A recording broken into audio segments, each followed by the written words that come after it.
So it's Saturday, October 18th, and this is some breaking news about the man who was captured about a month, not quite a month ago, who was suspected of sabotaging the Nord Stream pipeline.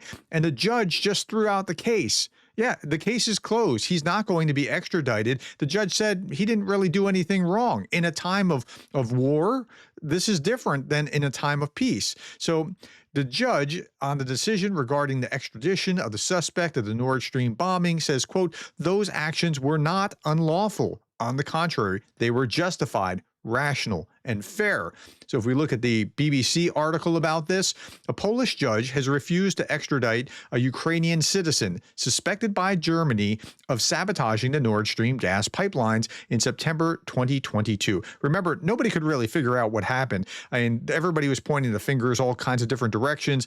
For my part, I was thinking like, okay, Ukraine doesn't have the capabilities, does it? And if it's not Ukraine, is it a false flag or whatever? I mean, I couldn't make heads or tails of it. I didn't. I mean, there were a lot of people saying the U.S. did it, but the U.S. wasn't about to get into a hot war over something like that. And so it turned out that it was this Ukrainian guy. Okay. Yeah, September 22, arguing that if Ukraine was responsible for the attack, then it was a just act. The judge ordered his release after ruling that was met with a ripple of surprise from the crowd in a court and a smile from the man in the dock. That's the man on the stand. Mr. Zuralyov, along with others, is suspected of planting explosives deep beneath the Baltic Sea on the pipelines leading from Russia to Germany. Blame for the blast, which crippled a long controversial energy supply line from Russia to Germany, initially focused on Moscow until signs of Ukrainian involvement began to emerge. Officials in Kyiv have repeatedly denied any role. The case closed, he wrote. That's the judge. The judge described Russia's invasion as a, quote, bloody and genocidal attack, unquote, and argued, quoting Aristotle and St. Thomas Aquinas, that Ukraine had the legal right to defend itself. So that's why, like this, if this was done in peacetime, it would have been a different story. Quote, if Ukraine and its special forces organized an armed mission to destroy enemy pipelines, which the court does not prejudge, then the actions were not unlawful. On the contrary, they were justified, rational, and just, unquote. He said the attack had deprived the enemy of billions of euros paid by Germany for the gas and weakened Russia's military potential. What could be seen as T or sabotage, and I'm going to explain why I say T here in just a little bit. When we get to the end, I'm going to explain something very important. Or sabotage in peacetime, the judge said it was different in a time of war. Right. If it's time of war, it is not T, right? It's something else. It's self-defense. Poland has always been a vocal critic of that project for making Berlin too dependent on Moscow. Judge Luboski insisted, though, that his ruling was a legal one, not an emotional or political ruling. He also questioned whether Germany had jurisdiction even to bring its case, as the explosions were in international waters on the pipelines with a majority Russian state ownership. Maybe Russia has a right to bring a case, but yeah, and it's a time of war. What were you expecting was going to happen? I'm happy, says the wife. It was really hard for 3 weeks, Mr. Zuralov's wife said. He told the BBC in court she told the BBC in court after the judge's verdict. For me, as a Ukrainian, it was very important to hear that he understands us. Now, there is possibility that it could go to another court. A court in Bologna did rule that he should be extradited to Berlin, but earlier this week, that verdict was annulled by the top appeals court in Rome, and the case has been returned to Bologna and to begin all over again. Asked about the decision, Germany's foreign minister said he respected the ruling and it was not the job of government to interfere with the courts, which is kind of a nice way of saying, well, we're okay with it, just move on. Okay. Then you saw Peter Szijjártó from Hungary saying scandalous. According to Poland, if you don't like an infrastructure in Europe, you can blow it up. You're missing the point, Peter. The point is they're involved in a war. When the war starts, and you don't even have to declare war, the thing that declares war is the action of Russia rolling over the border with tanks. Now, once you're in that condition, Ukraine can do things that it couldn't do before, and it's covered under the rules of war. With this, they gave advance permission for again, I'm not saying it, but attacks in Europe. Poland has not only released, but is celebrating a This is what European rule of law has come to. And Radoslaw Sikorski, the foreign minister, said, no, Peter, when a foreign aggressor is bombing your country, you may legitimately strike back by sabotaging the aggressor's ability to finance the war. It's called self-defense. I think that's very fair. All right, folks, if you're not familiar with me, I do these videos every day. I just try to keep you updated and abreast of what's going on, trying to provide context in the war in Ukraine. Please consider subscribing. And if you're already subscribed, hit that like button so this video can spread. All right. Yesterday, Zelenskyy was in Washington, D.C. He was meeting with Trump, and they had a conversation, a 2.5-hour conversation. It was much longer. It was only scheduled to be an hour, and then he was supposed to be off to Mar-a-Lago. Okay, so what happened here? Zelenskyy says, I met with the heads of American think tanks. He met with the head of energy, the Department of Energy. He also met with some Raytheon and other military executives, and he also met here with the head of American think tanks. We discussed the battlefield and the steps that can bring us closer to guaranteed peace. Many think tank representatives are already working with our people and our military to find effective solutions. We appreciate this and count on continued support. One of those, the heads of this think tank, this lady right here, she's the founder of the Institute for the Study of War, and they're very useful in giving us useful commentary. Then Trump went to the White House. Trump met with Zelenskyy went to the White House. Trump met with Zelenskyy, and they apparently did talk about missiles yesterday, but this is reported today. Trump rejected Zelensky's push for Tomahawk missiles in what sources described as a tough and at times emotional 2.5-hour meeting. After a long call with Putin the day before, Trump made his focus clear that his focus is now on diplomacy, not escalation, which it's just baffling to me, because if you're trying to drive Putin to the table, the escalation is diplomacy. If that makes sense, it pushes him to the table. We didn't see this during World War II. Adolf, do you mind if I give Churchill a weapon? That just wasn't happening like that. But that's kind of what the conversation was like the other day. Okay, what specific concessions are you? Okay, so before I read that, let's read this. Zelenskyy taken aback by a question from a right-wing propagandist who asked him what concessions he's willing to make to Putin. Talked about that in the video yesterday, the long video with Greg Terry. I'm not going to go back over it right now, but the comment here from Kate from Kharkiv is, what specific concessions are you, the country that's been invaded, occupied, bombed, and whose people were killed, raped, robbed, abducted, and displaced, willing to make? What concessions, I ask you? That's basically what the question is, as opposed to what the aggressor should be doing. It's really fascinating to watch. And somebody, this is another commentary. Someone please find the person teaching Zelenskyy self-restraint. We owe them a monument, because sitting through this peace with Putin circus without screaming takes godlike patience. It really does. Like, I mean, and Zelenskyy handled this question and the whole press conference masterfully. Okay, Trump's patience of the American people is wearing thin. Enough is enough, says Catherine Levitt. She is the President Trump spokesperson.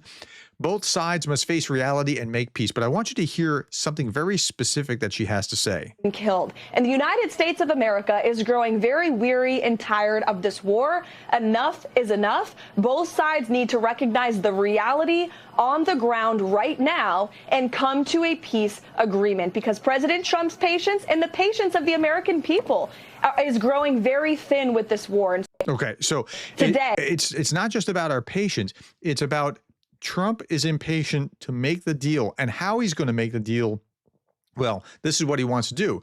You stop at the battle line, and both sides should go home.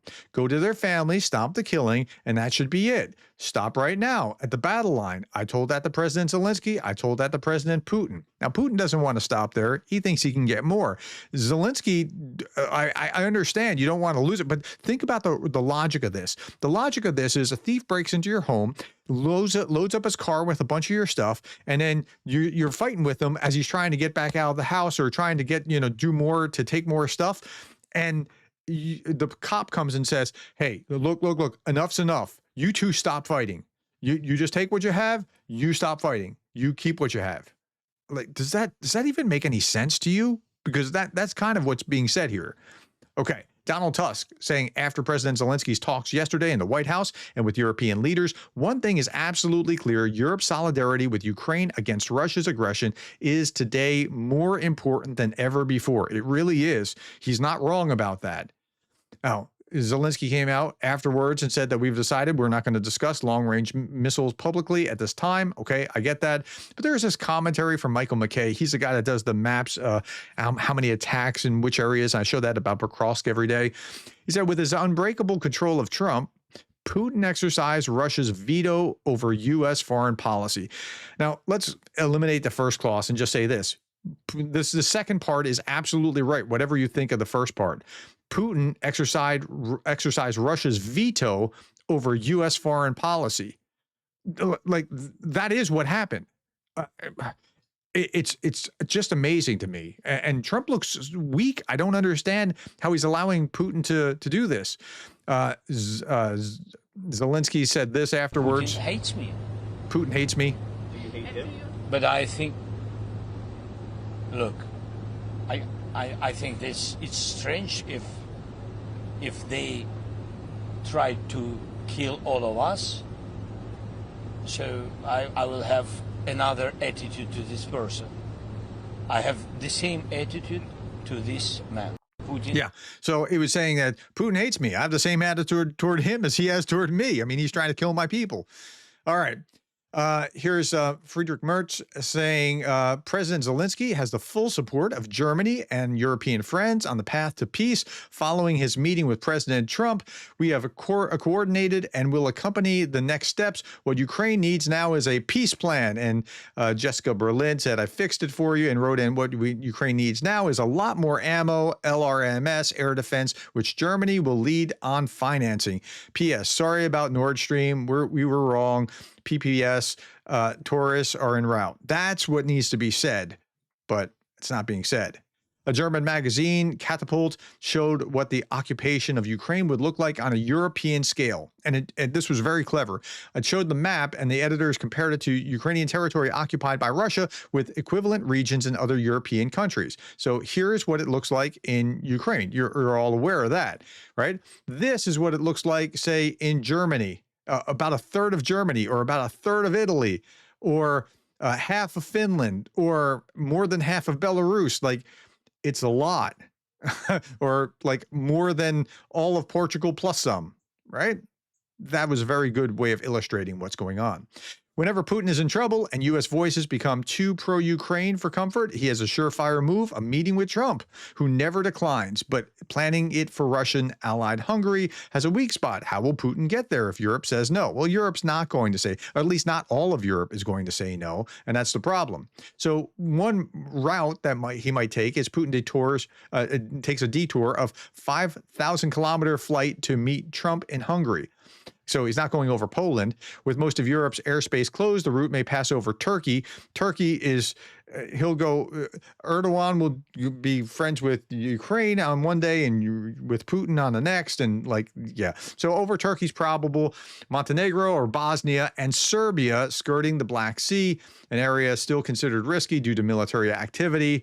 The detour would add around 3,500 kilometers and 3 extra flight hours, but it could be done. Like, he could go over this area. Of course, going over the Black Sea near Ukraine, you could be subject to something if they knew where the flight was.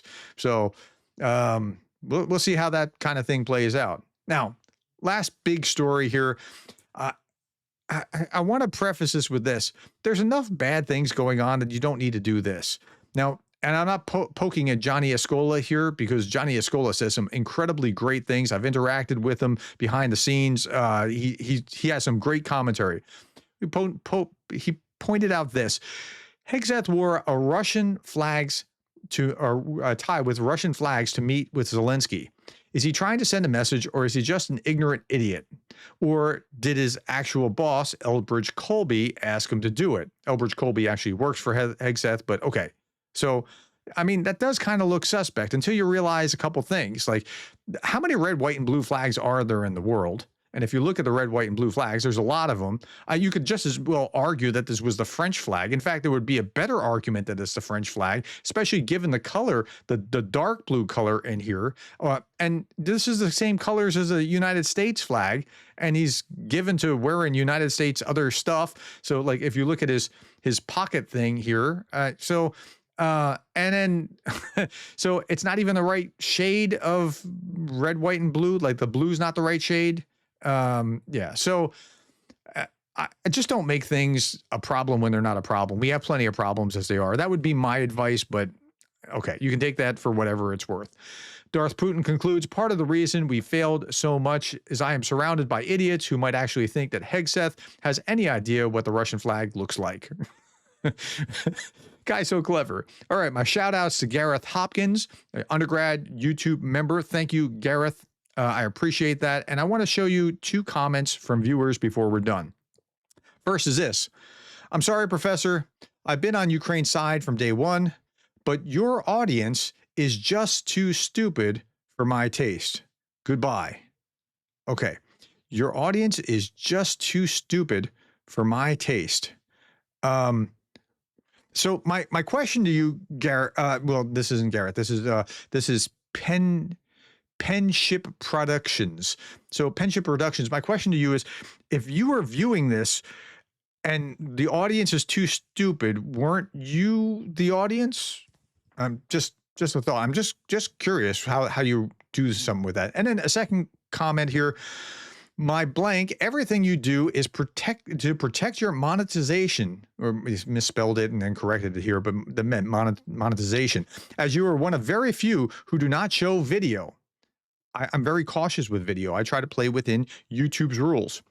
The other sites can't have payment problems as they are on YouTube. Several sites say if you go to my other site, which you pay for, it's on there. Why give clickbait titles to get views? Okay, so let's deal with the 2 things here. The first is to protect monetization. Yeah, I don't show it, but it's not for that. See, I'm a news channel, and my videos go stale after a day or 2. And if I don't say the T word that I was talking about earlier, and I don't do this, because if it gets held up, and it has gotten held up before for showing video or for saying the T word, if it does get held up, it like takes extra time before it will release. And if it does that, the video goes stale.